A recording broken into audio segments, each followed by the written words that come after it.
Yeah, you can do. This is working. Lovely to see you all. Thank you for coming along once again to Coffee Morning, and if this is your first time, you are more than welcome. We have a very special talk for you from these lovely ladies, Hazel and Sandra. They're going to explain to you the very important cause for the chapel, which they're hoping to raise the money to build on the grounds of the Kenward Trust for people with addiction, so they have access to a place of worship. But I'm not going to steal their thunder, they've got plenty to pass on to you, so I'm just going to hand over to them now. Thank you. Well, unaccustomed as we are. Oh, no. Right, hope you can hear me. Okay. We're going to talk to you about the roots of Kenwood and what our plans are in the future. So it started with my dad. My dad was born in 1917 and his father died when he was 6 years old. He went to a strict chapel with his granddad Groombridge till he died when Dad was 19, and then Dad drifted away completely, as teenagers tend to do. Dad then went to work and progressed into a position of junior partner at the butcher's where he'd gone to work. But this wasn't what he really wanted to do, and he finally went into farming. He went through about 3 rented farms until he bought his own farm in Weald near Sevenoaks in 1955.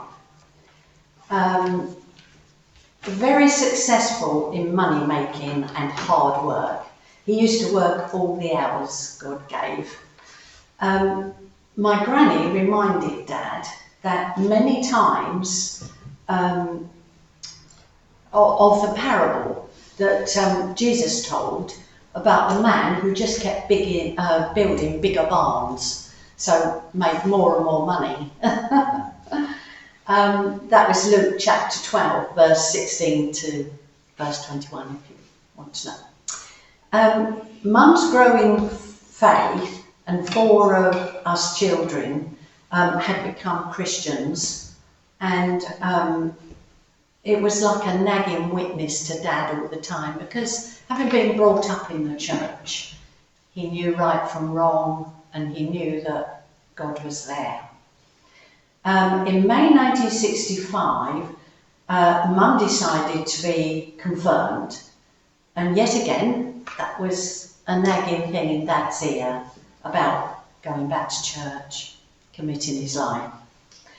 At this time, still in May 1965, after much nudging by the Lord, and their cousin would turn up on a Sunday evening, and he would talk the hind leg off a donkey. And of course my dad was left there because we'd all go off to church. And he smoked, my cousin smoked heavily, and Dad had given up smoking by then. So he found that very difficult situation. Anyway, it paid off because that evening, Mum, as usual, said she was going off to church, and Dad said, right, okay, I'm coming with you. And that was to avoid my cousin, obviously. So he said to my cousin, right, I'm off to church. Mum had prayed for this for years, so, you know, she was on cloud 9, obviously. But that sermon on that Sunday evening changed Dad's life completely, dramatically even. The sermon given that evening was by Doug Sparks, who was a visiting preacher and part of Navigators. The sermon was on Revelation, Revelation 3 verse 20, spoken by Jesus. Behold, I stand at the door and knock. If any man hear my voice and open the door, I will come into him and sup with him, and he with me. Doug, the speaker, then referred to Holman Hunt's painting. I don't know whether any of you know the painting, where the Lord stands at a door, but there's no doorknob on the outside, because it is down to us, to open the doors of our heart to the Lord. He's very gracious and he doesn't push his way in. He waits for you to open the door of your heart. So Doug Sparks then went on to say, if there's anyone here who would like to ask the Lord into their heart, do it now. You may not get another chance. So Dad did just that. In March 1966, after much conviction, my dad was baptised and confirmed, because it was an Anglican church we were attached to at that time. And he was confirmed with me, who I was quite young, I was about 12 at the time. So that was really a joy for me.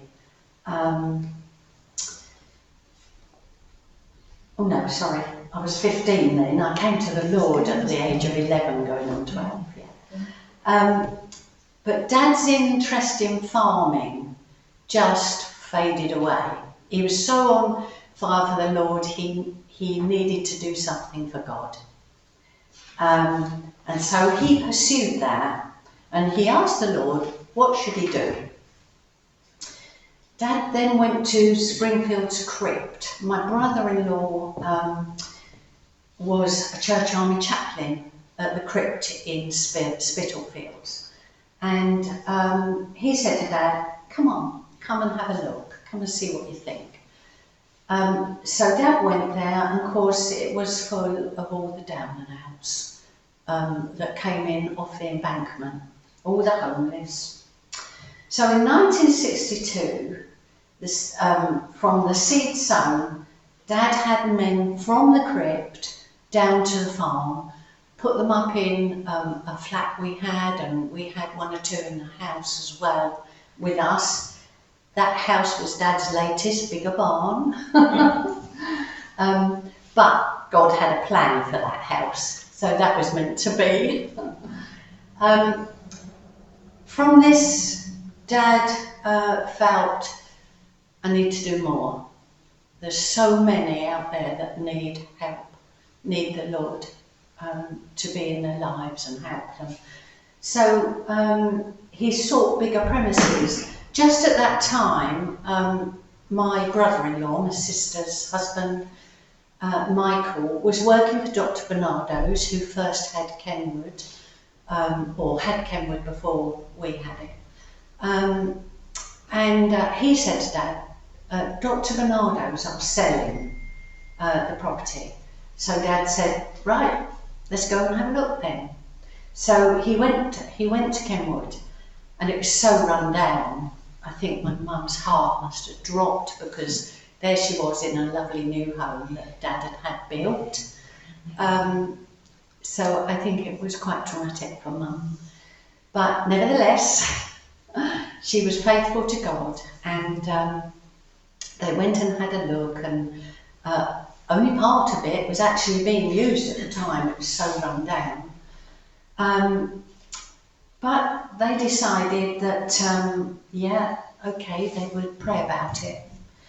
And on Dad's second viewing in February 1968, he was very subdued at the enormity of what he was about to take on. And he asked the Lord, is this the right way forward? He then saw, as he came out of the building and looked across the lovely grounds, he then saw the pine trees moving in the wind, and he said the pine trees bent right over, and he felt the Lord say, yeah, you're doing the right thing. And he felt that it was assurance, confirming what the Lord was putting on his heart, and the faithfulness in God's promise to Dad that he felt was from the Lord. He who honours me, I will honour.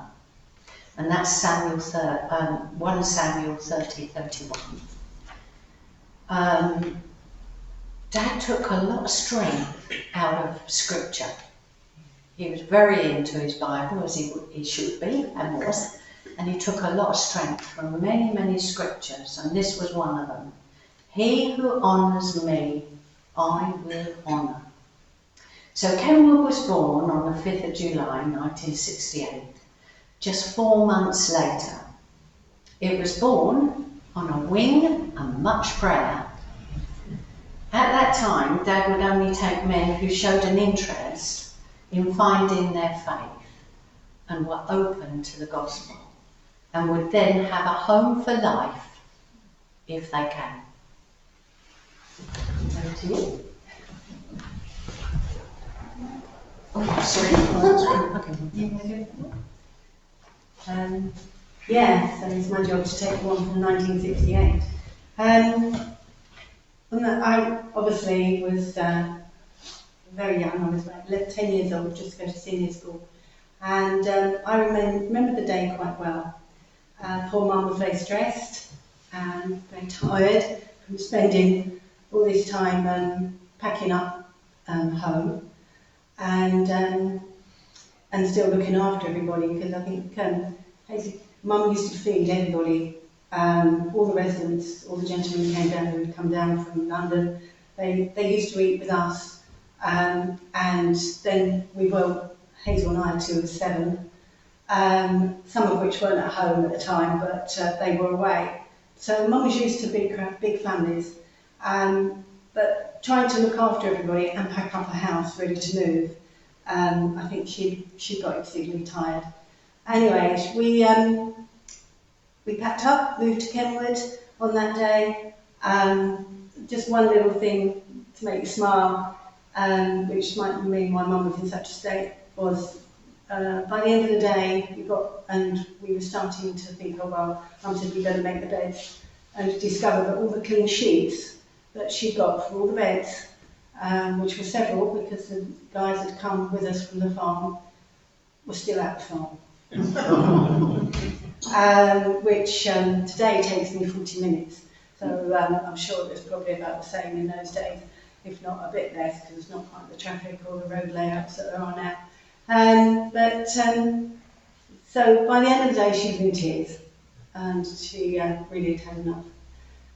But Dad was dispatched to go back and get the sheets, and we all slept in beds with sheets that night.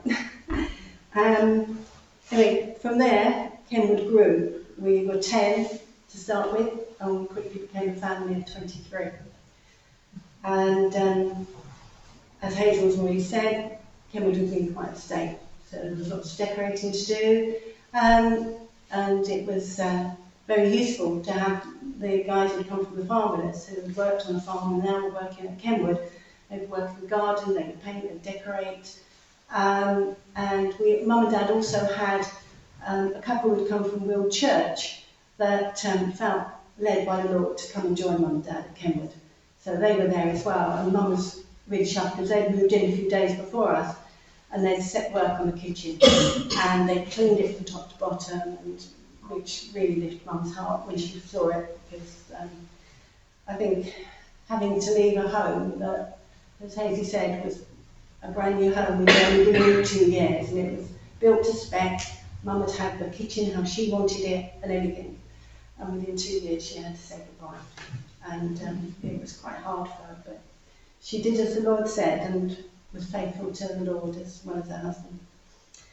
Eventually at Kenward there was a routine built that there was work for the men during the day, and we all ate together as a family, even us as a family, would eat with the residents, which was, so we were one big family. And the routine came that at evening time there would be Bible studies and there'd be prayers. And Dad was insistent that everybody came. They had the Bible studies and prayers. For Dad, this was very much of a roll call, because if the chair's empty in that room, he knew that possibly someone was ill, or they'd decided that Kenward wasn't for them and they'd taken the route back up to London. So as you can imagine, so many things Dad was very late to bed. It was normally early hours in the morning, especially if he was with someone, one who needed perhaps help, so they weren't well. Or two, somebody was on the point of saying, I'm packing my bags and going. Dad would spend a lot of time with them. We used to attend Collier Street Church, the CVE in Collier Street, on Sunday mornings, and we'd go to the Pentecostal Church in Brewer Street, Maidstone, of an evening. And then, after a while, there was lots of volunteers around, and people would come back with us from church on a Sunday evening, and the guys would have an opportunity, and they would sing hymns around the piano. And for some of the guys, that was really lovely, because it brought memories back from better times for them, and songs that they knew from school and so forth. So they used to enjoy having a sing-along around the piano.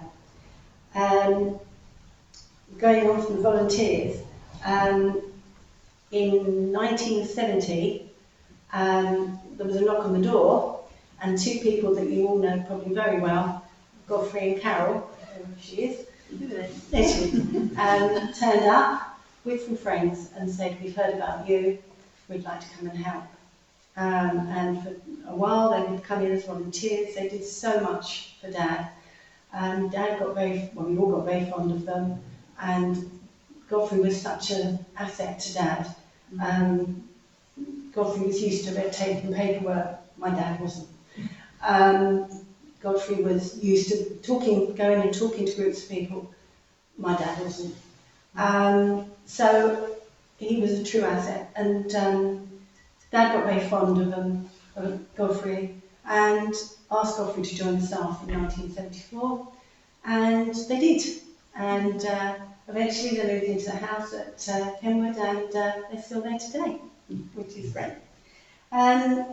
With Godfrey's help, it became a charitable trust in 1973, and then Kenward grew. We bought another stage house over at Edenbridge, at Boones Park, and it just grew.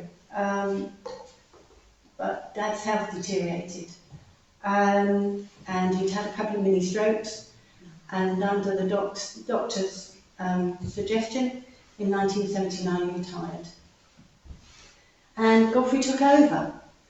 Mum and Dad stayed on the board until Dad died in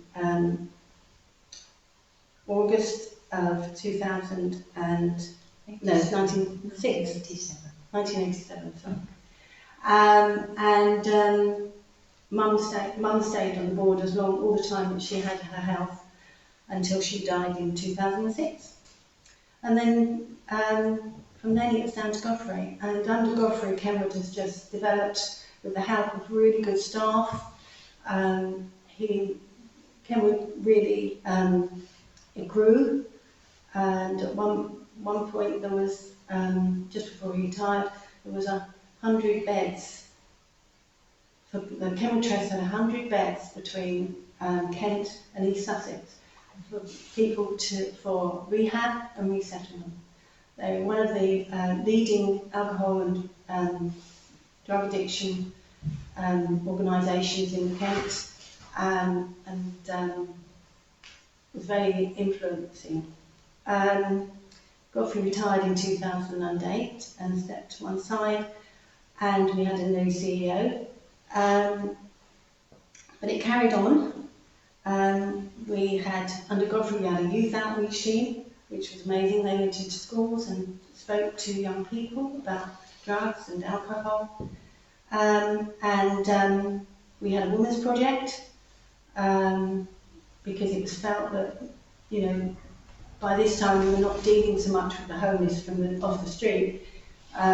We were dealing with those with addiction problems. There was a real need for ladies, because ladies also have alcohol problems at times and drug addiction. And there was nowhere really for them. And so Kenward opened a small unit for ladies that was up in Dartford, and then it moved to a bigger unit down in Hawkhurst a bit later. Nowadays, Kenward is still very much the alcohol and addiction rehab centre for Kent. It has a lot of influence, and I'm sure if some of you watch South East News, you might often see our CEO talking about drug and alcohol, Penny Williams. She took over from it back in 2019, and she is very prominent out there, and you often see her on the telly talking about Kenward and about addiction and alcohol problems. Penny's been with us now for the last 5 years. We struggled through the pandemic because obviously we stayed open, but a lot of the rehab centres closed and had closed doors, whereas we stayed open. And we would take in residents, but they were kept separate from residents for 10 days and then eventually with others. We also took in the homeless that the councils were providing homes for to get them off the streets during the pandemic, and there was a section of the house that was available for those to do so as well. By this time it had become very centralised. It was all at Kenward, other than our second stage houses which were out in the community, which is where they will go from once they've been at Kenward for their 6 to 12 weeks, and it's an introduction back into the community. They can be there for up to 2 years, and when they're happy to move on, they can do so and find their own way in life again. Nowadays we have 3 stages. We have a first stage, which is the therapy unit, which they do their 6 to 12 weeks in, and they come there with counselling and group work to help them work not so much on their addiction, but why they might have turned to addiction in the first place. Leading on to that then helps them overcome it. We do a 12 steps program. I'm sure many of you have heard of the AA, the Alcoholics Anonymous. It is based on their 12-step program, which is in the barn. A lot of our residents choose to do that. And what was second stage is now at Kenward, and they come there, they go into second stage for 2 to 3 weeks before they go to third stage, which is back out living in the community, still under the protection of Kenward, but before they actually then go, and they can do volunteer work while they're there, but get them used to being back out in the community. Some will go home to family, but a lot will go into second stage. And we have our youth work. We have a really good youth work team that go out into schools still and colleges, out on the streets, and they talk to young people. They have a Think Differently campaign, and it's to encourage young people to think differently from everybody else, from their peers. They don't have to smoke, they don't have to take drugs, they don't have to drink alcohol. They can be different. And the schools actually find it really helpful, and we get a lot of feedback from schools how useful that's been. We also have Kenward Place, which is still attached to Kenward Trust, but the rehab is one side and the Kenward Place is in front of the house. I don't know if any of you have ever visited our cafe, and that is our Kenward Place. We have the cafe, we have alpaca walks, we have goat walks, we have archery, and we have disc golf. And these are all things that the general public can come in and use and pay for. And this all brings in money for the trust, because obviously it's a very big old Georgian house that needs lots of work on it.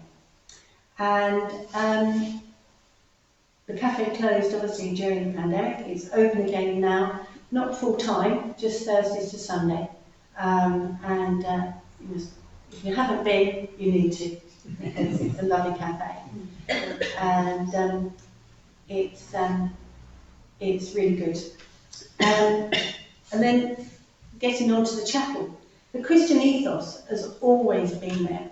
It's been there from the very beginning, as Hazel's told you. Dad, it was there. And then over the years, that has dwindled and gone undercover more because they were finding that there was so much help needed out there. And he was finding that perhaps people now who come from prison, who come from hospitals, who come from detox centres, and so forth, are put off by the fact that perhaps, oh no, I'm not so sure I want to go there. But they still know that we are a Christian charity, and the ethos is Christian, and they come, and we've always had a chaplain, or at least someone there who was there for them to speak, want to come to if they wanted to speak about God. At the moment we have the lovely James, who is also a group worker at Kenward, and he's also our chaplain. And Miriam, the chaplain before James, left to go to do some prison work, but we had come to a point where we had no place where our chaplain could take anybody that was specifically a Christian place, specifically a place that was quiet, not used for anything else. There was Christian literature there for them, and it would be a place where the chaplain could take somebody who needed time to talk with someone who wasn't their counsellor, or any other, but someone who might take a different approach in a way. And people, also when people are talking about why their addiction has been and what it is, they start to look at other things, and they start to inquire about faith and what it is. And with so much out there now these days for them, which perhaps isn't a Christian thing. And it's during these times that obviously the chaplain needs somewhere to go and take someone. We did have a chapel. It had been an old workshop that had been turned into a chapel, and it was dedicated. It was lovely space, but partly it went down. And Kenward is a bit on the slope. The top bit where the woods are is on a slope, then it flattens out, and then there's another slope. And there's so many underground streams, freshwater streams, that come down from the top, and water just runs down. I can remember 1968, I'm not sure if it was 68 or the following summer, but the cellars of Kenward flooded badly, and all the electrical meters and switches were all down in the cellar. I remember Dad having to go down and wade through this waist deep water to turn all the electric off. I know he prayed that day before he went down there. Water and electric don't really mix. We had to have pumps in to pump the cellars out. And it was all where the rain had just flooded down from the top and come down through. Fortunately, it doesn't do that these days. But this little workshop that they turned into a chapel did. There was an underground stream that used to flood floor, and it wasn't until after they put the chapel there and built the chapel there, they discovered it, because there was a false floor when the workshop was there, and they didn't know what was going on underneath. It wasn't until they took it all out, put the chapel in, and they discovered that there was an underground stream, and so that used to flood. So that got disused after a while. And then there was need to put some new boilers and some new hot water tanks, much bigger than what we'd got. And they stole part of the old chapel to do that. They put it up on stilts and they had the water tanks in there. And so really it made it unusable. Even if we did put a false floor in, there wasn't enough space. So that went out the window. And then there was a small room that was dedicated for the chaplain's use. And then during COVID, they were short of space, they needed to separate people a bit more, and they started using this room for counselling. And immediately that was no longer available for the chaplain to use, because 9 times out of 10 there'd be someone else using it when Miriam needed it, or she would be in the middle of talking to someone, and someone would come in and say, "Oh, I've booked this space for counselling," and she'd have to leave. We looked at several other places on site, but we couldn't find anywhere that would be suitable. Kenward had really grown, and everywhere was needed, and it just wasn't, nowhere was viable. So by this time I'd become a trustee at Kenward, and I was on the board of trustees. We were also gone there as volunteers. Hazel and I had become volunteers, and were responsible for the prayer garden area. And we often spoke to Miriam, and obviously at trustees meetings it came up. And I talked to Miriam and I said, "Tell us what you need, and we'll find a way of providing it." So we decided that the only way we were going to do this was by actually fundraising.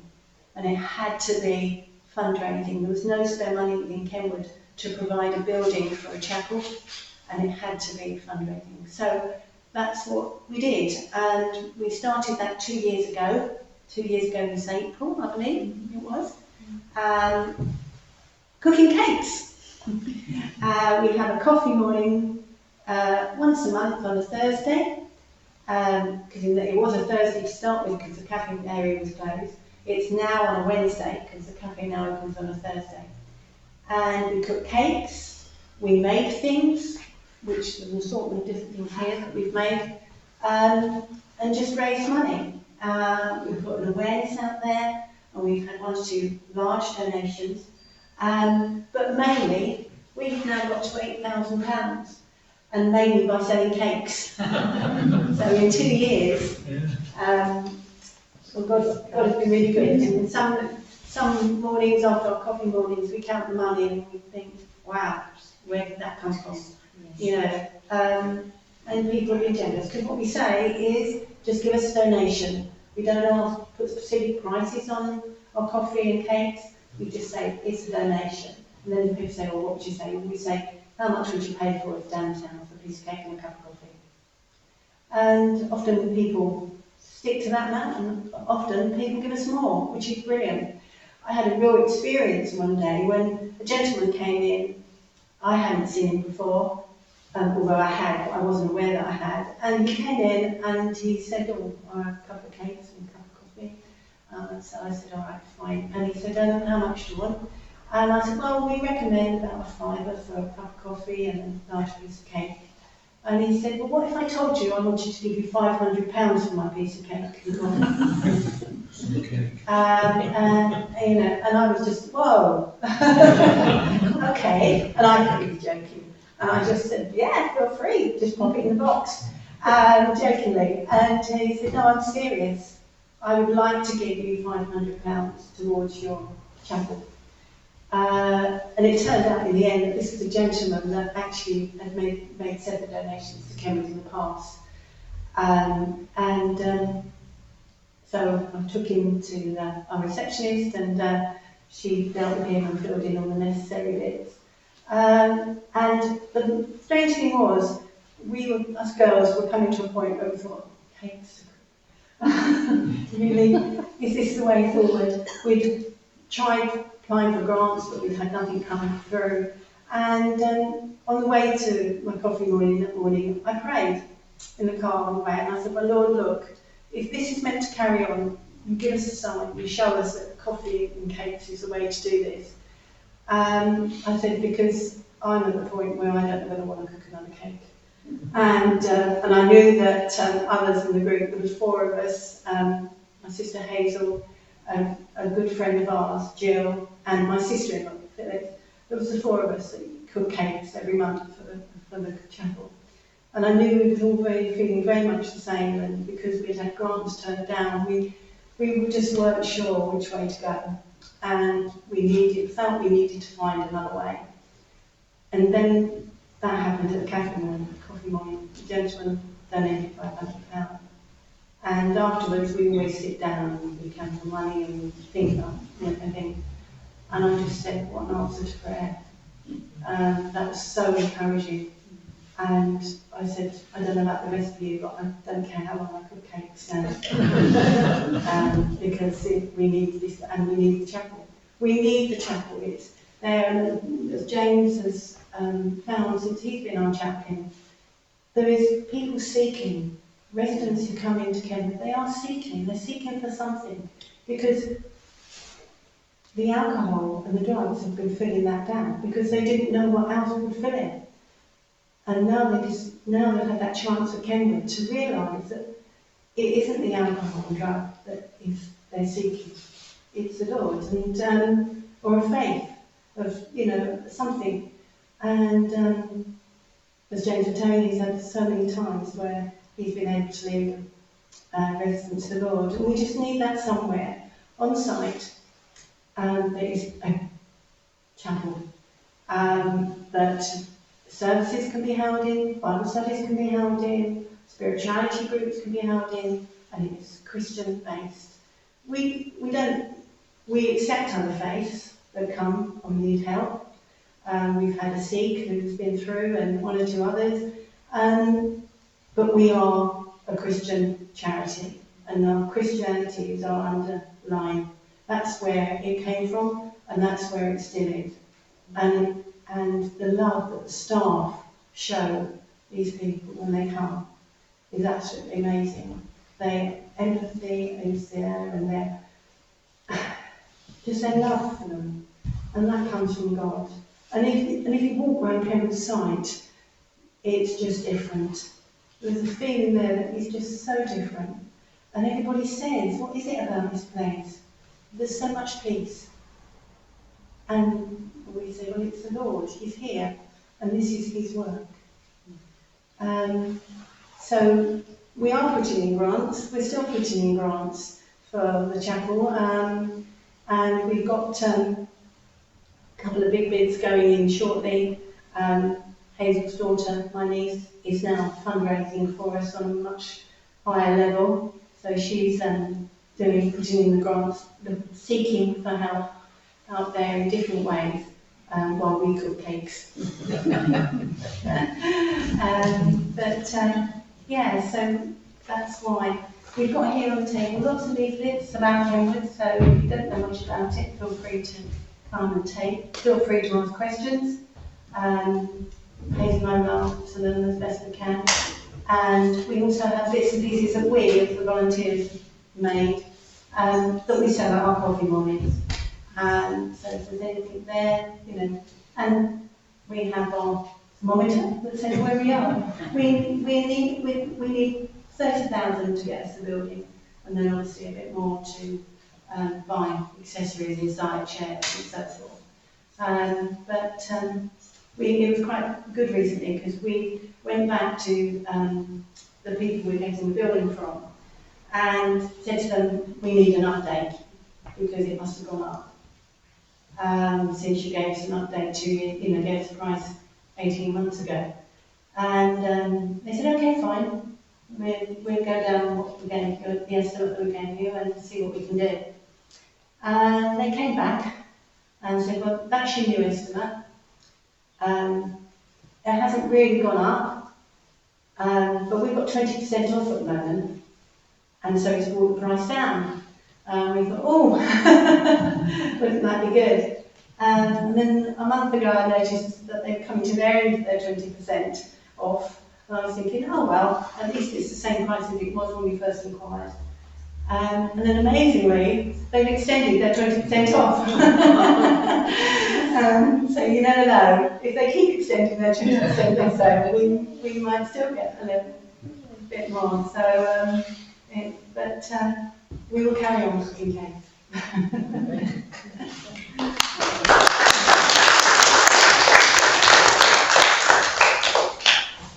And we're going to get all the donations that people have been able to. Oh, thank you very much. Does anyone have any questions? When somebody leaves Kenward and goes into the community, do you still support them? Yeah, if they go into our, I don't know. It's okay. When they go from our second stage now and out to what we call our third stage, they're there for 2 years and they still get support. They go into either, we've got some small 3 or 4 bedroom properties that they go into, and then we've got 2 bigger properties. Where there's one in Waterbury, I don't know if any of you know Pelican Court in Waterbury. There is property there that we have 12 or 14 residents in. And then we have another bigger property over at Uckfield, it's about the same. And then, but we've got what we call our resettlement staff, and they're there, they go in and see them, they're on the end of a phone if they need them, night or day. And even if they go back into the community, something else that we've just recently brought in, even if they go on, they don't go into our resettlement, they go home. For a lot of them, we've got families that they come from. And if they go home, Kenward is still there for them, and they can pick the phone up anytime and talk to somebody. So as long as they want, really. Yeah. So can that go on indefinitely once they're out on their own, as it were, but not on their own? Yeah, Kenward's always there. The phone's always answered, and if anybody needs somebody to talk to them, they'll be there.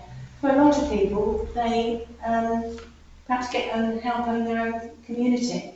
For some, if they've done the 12 steps with the AA, they go back to AA meetings on a regular basis, and then they will start to get their help from there.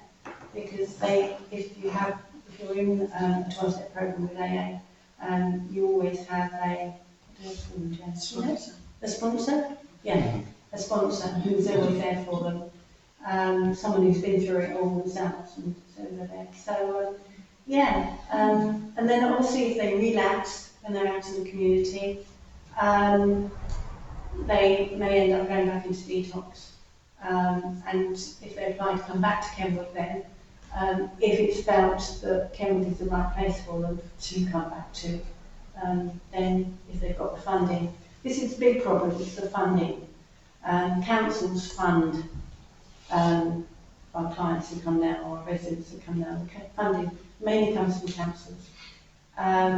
Some self-fund, and if the funding is not there within their council, then they find it hard. But we will take residents without funding. Not very many, because unfortunately Kenward costs an awful lot to run. That is what Kenward Place is about, really. The raising the money through the alpacas and the all the activities and the hiring of our conference room is to raise money to pay for what needs to do. It's a big Georgian property, 28 rooms, and it always needs something doing to it. And this money that is raised by the alpaca walks and activities and hiring goes toward that mainly, the upkeep, because it's not cheap. Where's the chapel going to go? The chapel is going to go, if anybody knows Kenward's grounds and their arrangements, it will go, we've got an outside gym, which is gym equipment within the grounds. And so it's going to be owned in the rehab section, because it won't be something that will be open to the general public unless they've been invited to it. And it will go between the house and the nursery, where they grow things for the house, they grow vegetables for the kitchen. They also have an art shop there, they can do art in and woodwork, and up until recently a pottery place where they make things. So it will go between the main building and down on that section. So if you look from the Bible study room, the cinder room, in a big room, if you look out the window there, actually, and you can see the outside gym, and that's where the chapel will go.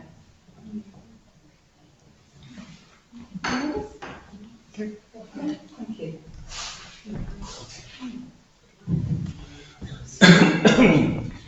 Well, this has been really interesting, especially for me, considering I work there.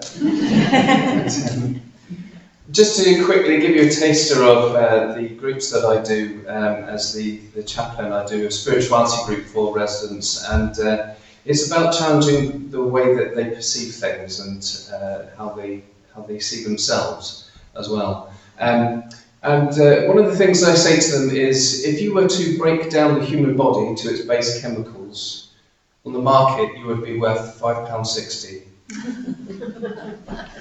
But of course, if you were to be told you're worth £5.60, you would immediately have a reaction about that and say, no, I'm worth much more than that. And so my question is then, why? Why are you worth more than your base chemicals? We have a sense of our human worth, don't we? Where does that come from? So it's really interesting the conversations we have with the residents there. So if one final round of applause, please.